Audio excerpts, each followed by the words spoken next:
Rezel Gallet, bonjour. Bonjour Thibault. Vous êtes responsable des formations courtes et professionnelles à l'Université de technologie de Troyes, l'UTT, parmi lesquelles figure notamment une licence professionnelle liée à la lutte contre la cybercriminalité qui forme notamment les forces de l'ordre. Alors, première question, quelles sont aujourd'hui les nouvelles menaces contre lesquelles vous les préparez ?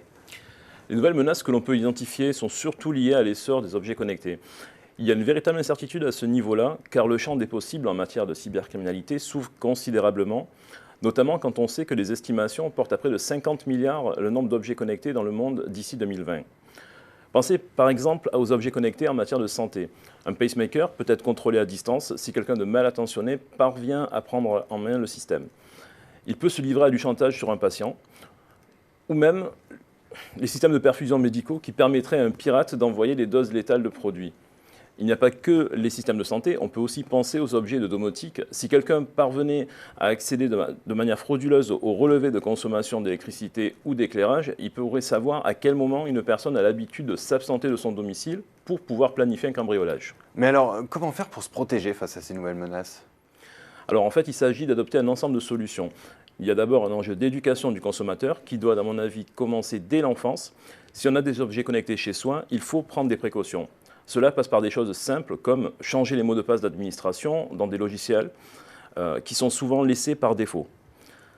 Le deuxième enjeu porte sur les industriels. La sécurité doit être pensée dès la conception de l'objet connecté, c'est ce qu'on appelle le security by design, ce qui n'est pas forcément le cas aujourd'hui, surtout en ce qui concerne les produits importés de pays où les lois ne sont pas les mêmes.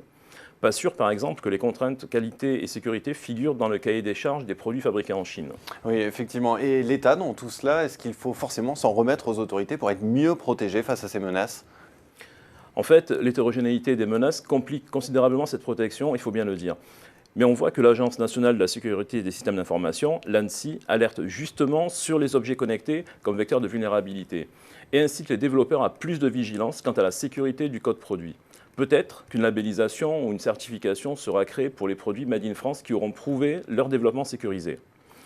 Aussi, la dernière loi de programmation militaire permet de pouvoir étendre le pouvoir d'enquête, mais ce qui ne veut pas forcément dire qu'il n'y a pas de difficulté terrain dans la mise en place de ce type de loi.